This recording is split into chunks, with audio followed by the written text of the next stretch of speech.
सत श्री अकाल। न्यूज़ 18 पंजाब हरियाणा हिमाचल तुसीं देख रहे हो। गौरव शुक्ला मैं हां तुहाडे नाल हाज़र हां खास पेशकश लैके जिस दे विच गल बेअदबी मामलिਆਂ ਦੀ करांगे। 6 साल हो चुके ने ते इंसाफ दा इंतजार है। कई जांच टीमां ते कमीशन बने पर हुण तक इंसाफ नहीं मिल सकिया। पर नवीं SIT एक्शन च नजर आउंदी है ते 6 डेरा प्रेमियां दी गिरफ्तारी तो बाद मामले च वड्डे खुलासे कीते जाण दा दावा भी कीता जा रहा है। ਅੱਜ इस खास पेशकश ਦੇ ਵਿੱਚ ਤੁਹਾਨੂੰ ਦਿਖਾਵਾਂਗੇ ਕਿ ਆਖਿਰ ਕਿਵੇਂ ਨਵੀਂ SIT 6 ਮੁਲਜ਼ਮਾਂ ਤੱਕ ਪਹੁੰਚੀ ਤੇ ਗ੍ਰਿਫਤਾਰ ਕੀਤੇ ਗਏ ਮੁਲਜ਼ਮਾਂ ਦੇ ਵੱਲੋਂ ਕਿਵੇਂ ਬੇਅਦਬੀ ਦੀ ਘਟਨਾ ਨੂੰ ਅੰਜਾਮ ਦਿੱਤਾ ਗਿਆ ਜੋ SIT ਨੇ ਦਾਅਵਾ ਕੀਤਾ ਹੈ। ਤਫਸੀਲ ਦੇ ਨਾਲ ਦਿਖਾਵਾਂਗੇ ਨਵੀਂ SIT ਵੱਲੋਂ ਬੇਅਦਬੀ ਦੇ ਮੁਲਜ਼ਮਾਂ ਤੇ ਕੀਤੀ ਗਈ ਸਰਜੀਕਲ ਸਟ੍ਰਾਈਕ ਦੀ।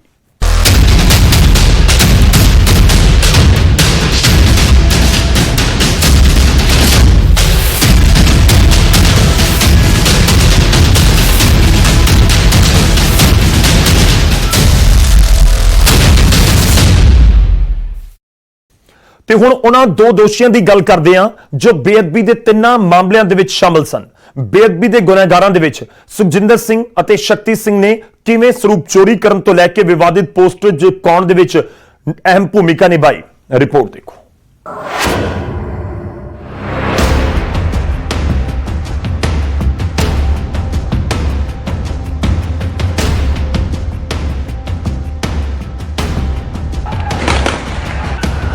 बेअदबी मामलों के दोषियों की धरपकड़ के लिए IG परमार की अगवाई वाली SIT ने तेजी नाल जांच शुरू की है जिसने बीते दिनी 6 मुलजमां नूं गिरफ्तार किया। इन्हां 6 मुलजमां दे विचों 2 अजिहे ने जिन्हां दे डेरे नाल सीधे तौर ते संबंध भी सामने आए ने अते इह बेअदबी दे तिन्ने मामलिਆਂ 'ਚ मुख भूमिका निभाउण वाले सन। पहला तुहानू बेअदबी दे गुनहगार सुखजिंदर सिंह उर्फ सनी कांडा बारे दसदे हां जिस ते गंभीर इल्जाम ने। सनी कांडा महेंद्रपाल बिट्टू दा खासम खास सी जिस ते इल्जाम ने कि बुर्ज जवाहर सिंह वाला तो गुरु ग्रंथ साहब दी चोरी उस दे वल्लों ही की गई। विवादित पोस्टर भी तैयार उस दे वल्लों ही किए गए ते बरगाड़ी दे विच गुरु ग्रंथ साहब दे अंगां दी बेअदबी भी की गई। पवित्र ग्रंथ का बाकी हिस्सा बिट्टू नूं सौंपण दा काम भी सनी कांडा ने ही किया। सिट मुताबिक सनी कांडा डेरा प्रेमी महेंद्रपाल बिट्टू का सब तो भरोसेयोग सी। ते हुण गल करदे हां दूजे मुलजम शक्ति सिंह दी। गुरु ग्रंथ साहब जी की चोरी समय कार चलाउण वाला विवादित पोस्टर दे लई कागज ते पेन लियाउण वाला यह शक्ति सिंह ही सी। शक्ति सिंह भी वो मुलजम है जिहड़ा तिन्ने बेअदबी मामलिਆਂ 'ਚ शामिल सी। शक्ति सिंह ही सुखजिंदर सिंह की कार चला रहा सी जिस वेले गुरु ग्रंथ साहब के पावन स्वरूप बलजीत सिंह की कार दे विच रखे गए। बरगाड़ी के गोपाल बाजार तो शक्ति सिंह ने A4 साइज के पेपर लियाते अते पोस्टर बना के बरगाड़ी दे विच लगाए अते गुरु ग्रंथ साहब जी का बाकी हिस्सा महेंद्रपाल बिट्टू के हवाले किया। फिलहाल जिहड़े 6 मुलजम बेअदबी मामले च सिट ने गिरफ्तार किए ने उन्हां नूं RS खट्टड़ा दी सिट भी मुलजम करार दे चुकी है। यही कारण है कि तेजी नाल नवीं सिट इस मामले की जांच दे विच अगे वध रही है। पर इन्हां मुलजमां की गिरफ्तारी तो बाद हुण डेरे नाल जुड़े तार होर भी डूंगे हो रहे ने।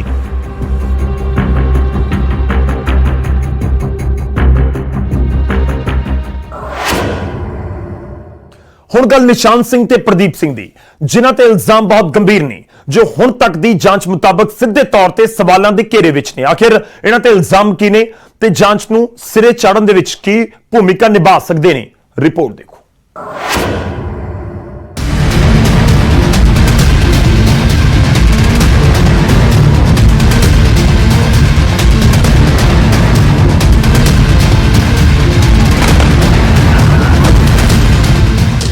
पहला बेअदबी मामले च SIT की अगवाई DIG रणबीर खट्टड़ा दे वल्लों की जा रही सी ते फिर हाई कोर्ट के हुक्मां ते 4 जनवरी नूं पंजाब सरकार ने SIT का मुखी बदल दिता ते SPS परमार नूं नवीं SIT का मुखी लगाया गया ते हुण SIT ने जांच तेज कर दी है। ਪਿਛਲੇ ਦਿਨੀ SIT ਵੱਲੋਂ 6 ਡੇਰਾ ਪ੍ਰੇਮੀਆਂ ਦੀ ਗ੍ਰਿਫਤਾਰੀ ਹੋਈ। ਦਰਅਸਲ ਇਹ ਉਹੀ ਡੇਰਾ ਪ੍ਰੇਮੀ ਨੇ ਜਿਨ੍ਹਾਂ ਨੂੰ ਪਿਛਲੀ SIT ਵੱਲੋਂ ਵੀ ਗ੍ਰਿਫਤਾਰ ਕੀਤਾ ਗਿਆ ਸੀ। IG ਪਰਮਾਰ ਵਾਲੀ SIT ਵੀ ਪਹਿਲਾਂ ਵਾਲੀ ਥਿਊਰੀ ਦੇ ਉੱਤੇ ਅੱਗੇ ਵਧ ਰਹੀ ਹੈ ਤੇ ਤਾਂ ਡੇਰਾ ਪ੍ਰੇਮੀਆਂ ਦੇ ਨਾਲ ਜੁੜ ਰਹੇ ਨੇ। ਹੁਣ ਗੱਲ ਕਰਾਂਗੇ ਉਹਨਾਂ ਦੋ ਗੁਨਾਹਗਾਰਾਂ ਦੀ ਜੋ SIT ਦੇ ਸ਼ਿਕੰਜੇ ਵਿੱਚ ਨੇ ਤੇ ਕਈ ਰਾਜ਼ ਖੰਗਾਲੇ ਜਾ ਰਹੇ ਨੇ। ਸਭ ਤੋਂ ਪਹਿਲਾਂ ਗੱਲ ਨਿਸ਼ਾਨ ਸਿੰਘ ਦੀ, ਜੋ ਫਰੀਦਕੋਟ ਦਾ ਹੀ ਰਹਿਣ ਵਾਲਾ ਹੈ, ਜਿਸ ਦੇ ਬੇਅਦਬੀ ਦੇ 2 ਮਾਮਲਿਆਂ 'ਚ ਸ਼ਾਮਲ ਹੋਣ ਦੇ ਇਲਜ਼ਾਮ ਨੇ, ਜੋ ਪਵਿੱਤਰ ਗ੍ਰੰਥ ਦੀ ਚੋਰੀ ਸਮੇਂ ਕਾਰ ਦੇ ਵਿੱਚ ਮੌਜੂਦ ਸੀ ਤੇ ਫਿਰ ਕੜੀ ਦਰ ਕੜੀ ਅੱਗੇ ਘਟਨਾਵਾਂ ਵਾਪਰੀਆਂ ਨੇ। ਸੋ ਜੇਕਰ ਇਲਜ਼ਾਮਾਂ ਦੇ ਹਿਸਾਬ ਦੇ ਨਾਲ ਦੇਖਿਆ ਜਾਵੇ ਤਾਂ ਨਿਸ਼ਾਨ ਸਿੰਘ ਪੂਰੇ ਮਾਮਲੇ ਦਾ ਅਜਿਹਾ ਸੂਤਰਧਾਰ ਹੈ ਜਿਸ ਤੋਂ ਅਜਿਹੇ ਹੋਰ ਰਾਜ਼ ਖੰਗਾਲੇ ਜਾ ਸਕਦੇ ਨੇ, ਜਿਸ ਦੇ ਨਾਲ ਹੋਰ ਵੀ ਕਈ ਚਿਹਰੇ ਬੇਨਕਾਬ ਹੋ ਸਕਦੇ ਨੇ। ਹੁਣ ਗੱਲ ਕਰਦੇ ਹਾਂ ਅਗਲੇ ਮੁਲਜ਼ਮ ਦੀ, ਜੋ SIT ਦੇ ਸ਼ਿਕੰਜੇ 'ਚ ਹੈ। ਇਲਜ਼ਾਮ ਇਸ ਤੇ ਵੀ ਗੰਭੀਰ ਨੇ, ਜੋ ਜਾਂਚ ਦੇ ਵਿੱਚ ਹੁਣ ਤੱਕ ਸਾਹਮਣੇ ਆਇਆ ਹੈ। ਉਸ ਮੁਤਾਬਕ ਪ੍ਰਦੀਪ ਸਿੰਘ ਬੇਅਦਬੀ ਦੇ ਇੱਕ ਇਲਜ਼ਾਮ ਦੇ ਵਿੱਚ ਸ਼ਾਮਲ ਹੈ, ਜੋ ਗੁਰੂ ਗ੍ਰੰਥ ਸਾਹਿਬ ਜੀ ਦੇ ਅੰਗ ਖਿਲਾਰਨ ਵਾਲਿਆਂ ਦੇ ਵਿੱਚ ਸ਼ਾਮਲ ਸੀ ਤੇ ਮਹਿੰਦਰਪਾਲ ਬਿੱਟੂ ਦੀ ਪਲਾਨਿੰਗ ਦੇ ਉੱਤੇ ਕੰਮ ਕਰ ਰਿਹਾ ਸੀ। ਫਿਲਹਾਲ ਦੀ ਜਾਂਚ ਦੇ ਵਿੱਚ ਤਾਂ ਇਹ ਸਾਫ਼ ਨਜ਼ਰ ਆ ਰਿਹਾ ਹੈ ਕਿ ਬੁਰਜ ਜਵਾਹਰ ਸਿੰਘ ਵਾਲਾ ਤੋਂ ਲੈ ਕੇ ਜਿੰਨੀਆਂ ਵੀ ਘਟਨਾਵਾਂ ਵਾਪਰਦੀਆਂ ਨੇ, ਇਹ ਸਭ ਕੁਝ ਡੂੰਗੀ ਸਾਜ਼ਿਸ਼ ਦਾ ਹਿੱਸਾ ਸਨ। ਪਰ ਇੱਥੇ ਬਹੁਤ ਅਹਿਮ ਸਵਾਲ ਨੇ ਕਿ ਜੋ ਅਜੇ ਵੀ ਅਣਸੁਲਝੇ ਨੇ। ਸਵਾਲ ਇਹ ਵੀ ਹੈ ਕਿ ਜੋ SIT ਦੇ ਸ਼ਿਕੰਜੇ ਵਿੱਚ 6 ਡੇਰਾ ਪ੍ਰੇਮੀ ਨੇ, ਉਹਨਾਂ ਦਾ ਮਾਸਟਰਮਾਈਂਡ ਕੌਣ ਸੀ? ਆਖਿਰ ਕੌਣ ਸੀ ਉਹ ਚਿਹਰਾ ਜਿੱਥੋਂ ਇਹ ਸਭ ਆਦੇਸ਼ ਆ ਰਹੇ ਸਨ? ਆਖਿਰ ਕਿਹੜੀ ਉਹ ਵੱਡੀ ਵਜ੍ਹਾ ਸੀ ਜਿਸ ਕਰਕੇ ਬੇਅਦਬੀ ਦੀਆਂ ਘਟਨਾਵਾਂ ਨੂੰ ਅੰਜਾਮ ਦਿੱਤਾ ਗਿਆ? ਸਵਾਲ ਇਹ ਵੀ ਹੈ ਕਿ ਜੇ ਤਾਰ ਡੇਰੇ ਨਾਲ ਜੁੜ ਰਹੇ ਨੇ ਤਾਂ ਡੇਰਾ ਮੁਖੀ ਤੱਕ SIT ਵੱਲੋਂ ਪਹੁੰਚ ਕਿਉਂ ਨਹੀਂ ਕੀਤੀ ਗਈ? ਅਜੇ ਤੱਕ ਡੇਰਾ ਮੁਖੀ ਤੋਂ ਪੁੱਛ ਪੜਤਾਲ ਕਿਉਂ ਨਹੀਂ ਹੋਈ? ਖੈਰ, ਅਜੇ ਜਾਂਚ ਜਾਰੀ ਹੈ ਤੇ ਜਾਂਚ ਟੀਮ ਅੱਗੇ ਵੀ ਸਵਾਲ ਬਹੁਤ ਸਾਰੇ ਨੇ ਜਿਨ੍ਹਾਂ ਦੇ ਜਵਾਬ ਤਲਾਸ਼ਣ ਦੀ ਕੋਸ਼ਿਸ਼ ਜਾਰੀ ਹੈ। Bureau report, news 18 Punjab.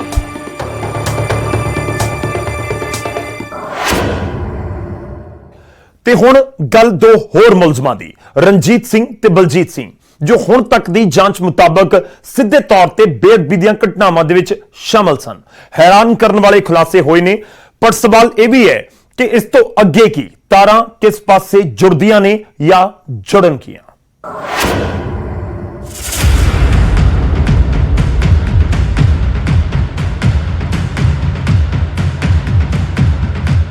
ਹੁਣ ਗੱਲ ਉਹਨਾਂ ਦੋ ਹੋਰ ਮੁਲਜ਼ਮਾਂ ਦੀ ਜੋ SIT ਦੇ ਸ਼ਿਕੰਜੇ ਵਿੱਚ ਨੇ ਤੇ ਹੁਣ ਤੱਕ ਦੀ ਜਾਂਚ ਦੇ ਮੁਤਾਬਿਕ ਸਿੱਧੇ ਤੌਰ ਤੇ ਬੇਅਦਬੀ ਮਾਮਲੇ 'ਚ ਸ਼ਾਮਲ ਸਨ। ਸਭ ਤੋਂ ਪਹਿਲਾਂ ਗੱਲ ਰਣਜੀਤ ਸਿੰਘ ਉਰਫ ਭੋਲਾ ਦੀ, ਜੋ ਬੁਰਜ ਜਵਾਹਰ ਸਿੰਘ ਵਾਲਾ ਤੋਂ ਗੁਰੂ ਗ੍ਰੰਥ ਸਾਹਿਬ ਜੀ ਦੀ ਚੋਰੀ ਦੇ ਵਿੱਚ ਸ਼ਾਮਲ ਸੀ। ਜਦੋਂ ਸਰੂਪ ਚੋਰੀ ਕੀਤਾ ਜਾਂਦਾ ਹੈ ਤਾਂ ਇਸ ਦੌਰਾਨ ਭੋਲਾ ਕਾਰ ਦੇ ਵਿੱਚ ਸਵਾਰ ਸੀ, ਜਿਸ ਦੇ ਵੱਲੋਂ ਬੁਰਜ ਜਵਾਹਰ ਸਿੰਘ ਵਾਲਾ ਦੇ ਵਿੱਚ ਵਿਵਾਦਿਤ ਪੋਸਟਰ ਲਗਾਉਣ ਦੇ ਵਿੱਚ ਮੁਲਜ਼ਮਾਂ ਦਾ ਸਾਥ ਦਿੱਤਾ ਗਿਆ। ਰਣਜੀਤ ਸਿੰਘ ਨੇ ਗੁਰੂ ਗ੍ਰੰਥ ਸਾਹਿਬ ਜੀ ਦੇ ਅੰਗ ਖਿਲਾਰਨ ਦੇ ਵਿੱਚ ਸਨੀ ਕਾਂਡਾ ਦਾ ਸਾਥ ਦਿੱਤਾ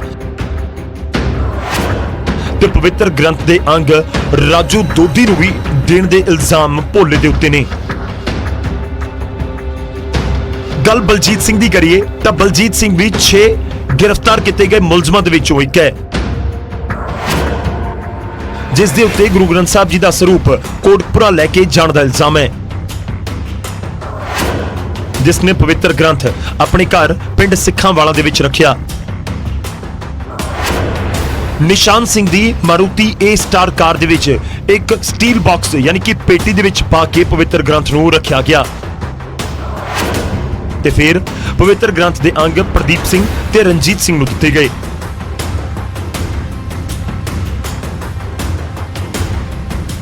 ਹਾਲਾਂਕਿ ਇਹ ਖੁਲਾਸੇ ਰਣਬੀਰ ਖੱਟੜਾ ਵੇਲੇ ਵੀ SIT ਵੱਲੋਂ ਕੀਤੇ ਜਾ ਚੁੱਕੇ ਨੇ, ਪਰ ਸਵਾਲ ਹੈ ਕਿ ਇਸ ਤੋਂ ਅੱਗੇ ਜਾਂਚ ਕਿਸ ਪਾਸੇ ਤੁਰਦੀ ਹੈ? ਕਿ SIT ਦੇ ਹੱਥ ਕਿਸੇ ਵੱਡੇ ਚਿਹਰੇ ਦੇ ਵੱਲ ਵੱਧਦੇ ਨੇ?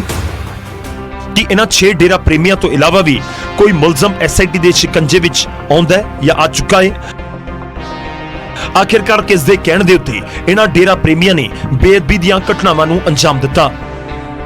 ਬੁਰਜ ਜਵਾਹਰ ਸਿੰਘ ਵਾਲਾ ਤੋਂ ਸਰੂਪ ਚੋਰੀ ਹੋਣ ਦੀ ਘਟਨਾ ਨੂੰ ਪੂਰੇ 6 ਸਾਲ ਬੀਤ ਚੁੱਕੇ ਨੇ। ਐਸਆਈਟੀ ਦੇ ਮੁਖੀ ਵੀ ਬਦਲ ਗਏ, ਸਰਕਾਰਾਂ ਬਦਲ ਗਈਆਂ, ਪਰ ਅੱਜ ਤੱਕ ਗੱਲ ਸਿਰੇ ਨਹੀਂ ਲੱਗ ਸਕੀ। ਜਾਂਚ ਤੇ ਜਾਂਚ ਜਾਰੀ ਹੈ। 2022 ਦੀਆਂ ਚੋਣਾਂ ਸਿਰ ਤੇ ਨੇ, ਜਿੱਥੇ ਕੈਪਟਨ ਸਰਕਾਰ ਤੇ ਆਪਣਿਆਂ ਦਾ ਵੀ ਪ੍ਰੈਸ਼ਰ ਹੈ। ਉੱਥੇ ਹੀ ਸਿੱਖ ਜਥੇਬੰਦੀਆਂ ਨੇ ਇਨਸਾਫ ਦੀ ਮੰਗ ਨੂੰ ਲੈ ਕੇ ਸਰਕਾਰ ਨੂੰ ਅਲਟੀਮੇਟਮ ਦੇ ਦਿੱਤਾ ਹੈ ਤੇ ਇਨਸਾਫ ਨਾ ਮਿਲਣ ਤੇ ਦੁਬਾਰਾ ਮੋਰਚਾ ਲਗਾਉਣ ਤੱਕ ਦੀ ਵੀ ਗੱਲ ਕਹਿ ਦਿੱਤੀ ਹੈ। ਤੇ ਇਹੋ ਵਜ੍ਹਾ ਹੈ ਕਿ ਬੇਅਦਬੀ ਤੇ ਗੋਲੀकांड ਤੇ ਬਣੀ ਤਿੰਨੇ ਐਸਆਈਟੀ ਵੱਲੋਂ ਜਾਂਚ ਵੀ ਤੇਜ਼ ਕਰ ਦਿੱਤੀ ਗਈ ਹੈ। ਸਰਕਾਰ ਆਪਣੇ ਪੱਧਰ ਤੇ ਦਾਅਵਾ ਕਰ ਰਹੀ ਹੈ ਕਿ ਚੋਣਾਂ ਤੋਂ ਪਹਿਲਾਂ ਇਨਸਾਫ ਮਿਲੇਗਾ, ਪਰ ਅਜਿਹੇ 'ਚ ਸਵਾਲ ਬਰਕਰਾਰ ਹੈ ਕਿ ਇਨਸਾਫ ਦੇ ਲਈ ਇੰਤਜ਼ਾਰ ਕਦੋਂ ਖਤਮ ਹੋਵੇਗਾ। ਬੇਅਦਬੀ ਤੇ ਗੋਲੀकांड ਦੇ ਸਾਰੇ ਗੁਨਹਗਾਰ ਕਦੋਂ ਬੇਪਰਦਾ ਹੋਣਗੇ, ਕਦੋਂ ਦੁੱਧ ਦਾ ਦੁੱਧ ਤੇ ਪਾਣੀ ਦਾ ਪਾਣੀ ਹੋਵੇਗਾ। Bureau report, news 18 Punjab. ਹੁਣ ਤੱਕ ਦੀ ਜਾਂਚ ਇਸ਼ਾਰਾ ਕਰ ਰਹੀ ਹੈ ਕਿ ਗ੍ਰਿਫਤਾਰ ਕੀਤੇ ਗਏ ਮੁਲਜ਼ਮਾਂ ਨੂੰ ਹੁਕਮ ਮਹਿੰਦਰਪਾਲ ਬਿੱਟੂ ਦੇ ਵੱਲੋਂ ਦਿੱਤੇ ਜਾ ਰਹੇ ਸੀ। ਬਿੱਟੂ ਦਾ ਨਾਭਾ ਜੇਲ੍ਹ ਦੇ ਵਿੱਚ ਕਤਲ ਕਰ ਦਿੱਤਾ ਗਿਆ ਸੀ, ਪਰ ਜਾਂਚ ਇਸ਼ਾਰਾ ਕਰ ਰਹੀ ਹੈ ਕਿ ਸੂਤਰਧਾਰ ਇਸ ਪੂਰੇ ਮਾਮਲੇ 'ਚ ਬਿੱਟੂ ਹੀ ਸੀ।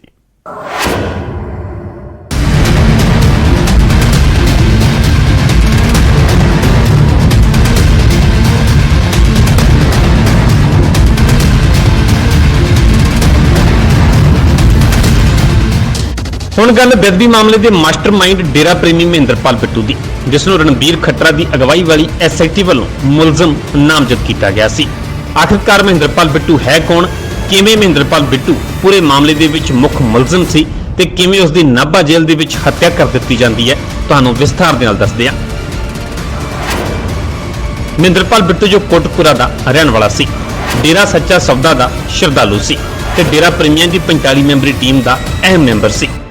ਰਣਬੀਰ ਖੱਟਰ ਦੀ ਐਸਆਈਟੀ ਵੱਲੋਂ ਸਾਲ 2018 ਦੇ ਵਿੱਚ ਮਹਿੰਦਰਪਾਲ ਬਿੱਟੂ ਸਣੇ 7 ਡੇਰਾ ਪ੍ਰੇਮੀਆਂ ਨੂੰ ਗ੍ਰਿਫਤਾਰ ਕੀਤਾ ਜਾਂਦਾ ਹੈ। ਬੇਅਦਬੀ ਮਾਮਲੇ ਦੇ ਤਾਰ ਡੇਰੇ ਨਾਲ ਜੁੜਦੇ ਨੇ। ਮਹਿੰਦਰਪਾਲ ਬਿੱਟੂ ਨੂੰ ਮੁੱਖ ਮੁਲਜ਼ਮ ਦੇ ਤੌਰ ਤੇ ਨਾਮਜ਼ਦ ਕੀਤਾ ਜਾਂਦਾ ਹੈ। ਐਸਆਈਟੀ ਮੁਤਾਬਕ ਮਹਿੰਦਰਪਾਲ ਬਿੱਟੂ ਦੇ ਵੱਲੋਂ ਹੀ ਪੂਰੀ ਸਾਜ਼ਿਸ਼ ਰਚੀ ਗਈ ਸੀ। ਬਿੱਟੂ ਦੇ ਕਹਿਣ ਤੇ ਹੀ ਬਾਕੀ 6 ਡੇਰਾ ਪ੍ਰੇਮੀਆਂ ਨੇ ਪੂਰੀ ਸਾਜ਼ਿਸ਼ ਰਚੀ ਸੀ। ਬਿੱਟੂ ਨੂੰ ਗ੍ਰਿਫਤਾਰੀ ਦੇ ਬਾਅਦ ਨਾਭਾ ਦੀ ਪਟਿਆਲਾ ਜੇਲ੍ਹ ਦੇ ਵਿੱਚ ਭੇਜ ਦਿੱਤਾ ਜਾਂਦਾ ਹੈ। 22 ਜੂਨ 2019 ਨੂੰ ਮਹਿੰਦਰਪਾਲ ਬਿੱਟੂ ਦੀ ਨਾਭਾ ਜੇਲ੍ਹ ਦੇ ਵਿੱਚ ਹੱਤਿਆ ਕਰ ਦਿੱਤੀ ਜਾਂਦੀ ਹੈ। ਕਤਲ ਦੀ ਵਾਰਦਾਤ ਨੂੰ ਅੰਜਾਮ ਕਤਲ ਦੀ ਸਜ਼ਾ ਕੱਟ ਰਹੇ ਗੁਰਸੇਵਕ ਤੇ ਮਨਿੰਦਰ ਦੇ ਵੱਲੋਂ ਯੋਜਨਾਬੱਧ ਤਰੀਕੇ ਦੇ ਨਾਲ ਦਿੱਤਾ ਜਾਂਦਾ ਹੈ। ਜੇਲ੍ਹ ਦੇ ਵਿੱਚ ਅਚਾਨਕ ਬਿੱਟੂ ਦੇ ਕਤਲ ਨੂੰ ਲੈ ਕੇ ਕਈ ਸਵਾਲ ਵੀ ਖੜੇ ਹੋਏ। ਇਹ ਵੀ ਸਾਹਮਣੇ ਆਇਆ ਕਿ 2 ਮਹੀਨੇ ਪਹਿਲਾਂ ਵੀ ਬਿੱਟੂ ਨੂੰ ਮਾਰਨ ਦੀ ਕੋਸ਼ਿਸ਼ ਕੀਤੀ ਗਈ।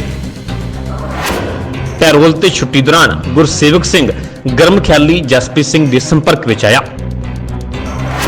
ਤੇ ਬਿੱਟੂ ਦੀ ਹੱਤਿਆ ਦੀ ਨਵੇਂ ਸਿਰੇ ਤੋਂ ਪਲੈਨਿੰਗ ਕੀਤੀ ਗਈ। ਜੇਲ੍ਹ 'ਚ ਬੰਦ ਜਸਪ੍ਰੀਤ ਤੇ ਗੁਰਸੇਵਕ ਲਗਾਤਾਰ ਇੱਕ ਦੂਜੇ ਦੇ ਸੰਪਰਕ ਵਿੱਚ ਰਹੇ। ਜਸਪ੍ਰੀਤ ਬਿੱਟੂ ਨਾਲ ਜੁੜੀ ਜਾਣਕਾਰੀ ਸਾਂਝੀ ਕਰਨ ਦੇ ਬਾਅਦ ਗੁਰਸੇਵਕ ਆਪਣਾ ਫੋਨ ਬੈਰਕ ਦੇ ਵਿੱਚ ਹੀ ਦਬਾ ਦਿੰਦਾ ਸੀ। ਇਹ ਸਾਰੇ ਖੁਲਾਸੇ ਸੀਆਈਏ ਸਟਾਫ ਪਟਿਆਲਾ ਨੇ ਆਪਣੀ ਜਾਂਚ ਰਿਪੋਰਟ ਦੇ ਵਿੱਚ ਕੀਤੇ ਸਨ, ਜਿਸ ਦੇ ਬਾਅਦ ਇਹ ਸਵਾਲ ਵੀ ਖੜੇ ਹੋਏ ਕਿ ਜੇਲ੍ਹ ਦੇ ਵਿੱਚ ਬੰਦ ਕੈਦੀ ਬਿੱਟੂ ਨੂੰ ਮਾਰਨ ਦੀ ਸਾਜ਼ਿਸ਼ ਰਚਦੇ ਰਹੇ। ਦੋਵੇਂ ਕੈਦੀ ਲਗਾਤਾਰ ਇੱਕ ਦੂਜੇ ਦੇ ਸੰਪਰਕ ਵਿੱਚ ਰਹੇ, ਪਰ ਜੇਲ੍ਹ ਦੇ ਕਿਸੇ ਵੀ ਅਧਿਕਾਰੀ ਨੂੰ, ਮੁਲਾਜ਼ਮ ਨੂੰ ਭਿਣਕ ਤੱਕ ਨਾ ਲੱਗੀ।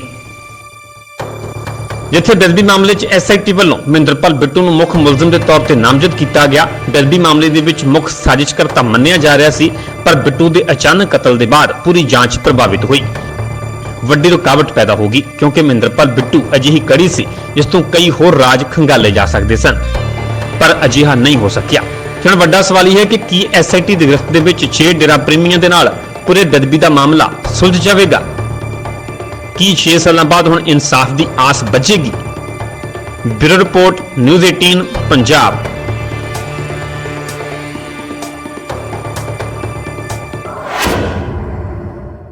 6 ਸਾਲ ਦਾ ਸਮਾਂ ਪੂਰਾ ਹੋ ਚੁੱਕਿਆ ਹੈ, ਪਰ ਇਨਸਾਫ ਅਜੇ ਵੀ ਅਧੂਰਾ ਹੈ। ਫਰੀਦਕੋਟ ਦੇ ਬੁਰਜ ਜਵਾਹਰ ਸਿੰਘ ਵਾਲਾ 'ਚ ਹੋਈ ਗੁਰੂ ਗ੍ਰੰਥ ਸਾਹਿਬ ਜੀ ਦੀ ਬੇਅਦਬੀ ਨੂੰ 6 ਸਾਲ ਪੂਰੇ ਹੋ ਗਏ ਨੇ, ਪਰ ਨਾ ਤਾਂ ਅੱਜ ਤੱਕ ਦੋਸ਼ੀ ਫੜੇ ਗਏ ਤੇ ਨਾ ਹੀ ਇਨਸਾਫ ਮਿਲਿਆ।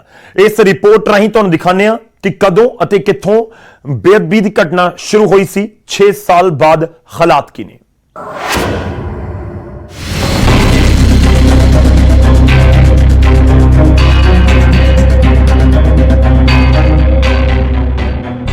ਜੂਨ 2015 ਇਹ ਉਹ ਕਾਲਾ ਦਿਨ ਹੈ ਜੋ ਸਿੱਖ ਕੌਮ ਕਦੇ ਭੁਲਾ ਨਹੀਂ ਸਕਦੀ। ਇਤਿਹਾਸ ਦੇ ਪੰਨਿਆਂ 'ਚ ਕਾਲੇ ਅੱਖਰਾਂ ਦੇ ਨਾਲ ਲਿਖੇ ਜਾਣ ਵਾਲੇ ਇਸ ਬੇਅਦਬੀ ਦੇ ਮਾਮਲੇ ਨੂੰ 6 ਸਾਲ ਹੋ ਗਏ ਨੇ ਇਹ ਲਟਕਦਾ ਰਿਹਾ ਹੈ, ਪਰ ਹੁਣ ਤੱਕ ਇਨਸਾਫ ਨਹੀਂ ਮਿਲਿਆ। ਤੁਹਾਨੂੰ ਵਿਸਥਾਰ ਦੇ ਨਾਲ ਦੱਸਦੇ ਹਾਂ ਕਿ ਕਿਸ ਦਿਨ ਬੇਅਦਬੀ ਦੀਆਂ ਘਟਨਾਵਾਂ ਦੀ ਸ਼ੁਰੂਆਤ ਹੋਈ ਸੀ।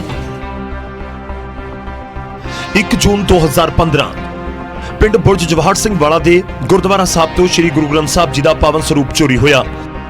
ਸਰੂਪ ਚੋਰੀ ਹੋਣ ਦੀ ਖਬਰ ਮਿਲਦਿਆਂ ਹੀ ਪਿੰਡ ਵਾਸੀ ਅਤੇ ਸਿੱਖ ਜਥੇਬੰਦੀਆਂ ਹੈਰਾਨ ਪਰੇਸ਼ਾਨ ਸੀ। ਇਹ ਬੇਅਦਬੀ ਦਾ ਪਹਿਲਾ ਮਾਮਲਾ ਸੀ, ਪਰ ਮਾਮਲੇ ਇੱਥੇ ਹੀ ਖਤਮ ਨਹੀਂ ਹੋਏ, ਬਲਕਿ 25 ਸਤੰਬਰ ਨੂੰ ਬੁਰਜ ਜਵਾਹਰ ਸਿੰਘ ਵਾਲਾ ਦੇ ਵਿੱਚ ਇਤਰਾਜ਼ਯੋਗ ਪੋਸਟਰ ਚਿਪਕਾਏ ਗਏ, ਜਿਸ ਤੇ ਸਿੱਖ ਧਰਮ ਅਤੇ ਗੁਰੂਆਂ ਬਾਰੇ ਇਤਰਾਜ਼ਯੋਗ ਗੱਲਾਂ ਲਿਖੀਆਂ ਗਈਆਂ। ਫਿਰ 24 ਸਤੰਬਰ ਨੂੰ ਇੱਕ ਪੋਸਟਰ ਬਰਗਾੜੀ ਦੇ ਵਿੱਚ ਲੱਗਿਆ, ਜਿਸ ਦੇ ਵਿੱਚ ਪੁਲਿਸ ਨੂੰ ਗਾਇਬ ਹੋਏ ਸਰੂਪ ਲੱਭਣ ਦੀ ਚੁਣੌਤੀ ਦਿੱਤੀ ਗਈ। ਇਸ ਤੋਂ ਪਹਿਲਾਂ ਕਿ ਸਰੂਪ ਚੋਰੀ ਅਤੇ ਪੋਸਟਰਾਂ ਬਾਰੇ ਕੁਝ ਪਤਾ ਲੱਗਦਾ, 12 ਅਕਤੂਬਰ 2015 ਨੂੰ ਬਰਗਾੜੀ ਦੇ ਬਾਹਰਲੀ ਸੜਕ ਤੋਂ ਸ੍ਰੀ ਗੁਰੂ ਗ੍ਰੰਥ ਸਾਹਿਬ ਜੀ ਦੇ ਅੰਗ ਮਿਲੇ। ਤਾਂ ਇਹ ਬੇਅਦਬੀ ਦੇ 3 ਮਾਮਲੇ ਜਿਨ੍ਹਾਂ ਦੀ ਜਾਂਚ ਸ਼ੁਰੂ ਹੋਈ।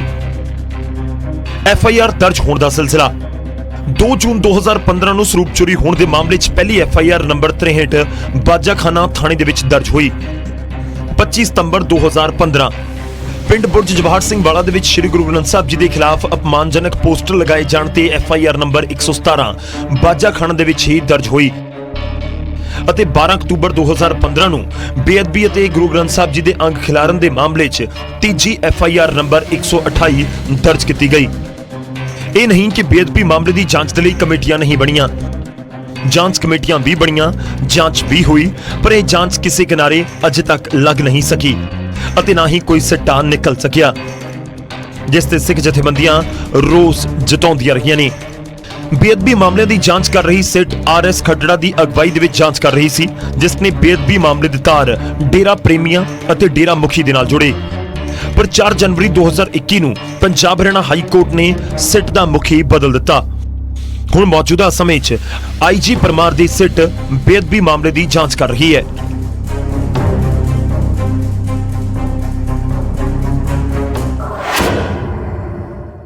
ਸਾਡੀ ਅੱਜ ਦੀ ਇਸ ਖਾਸ ਪੇਸ਼ਕਸ਼ ਦੇ ਵਿੱਚ ਇੰਨਾ ਹੀ। ਇਜਾਜ਼ਤ ਦਿਓ, ਧੰਨਵਾਦ।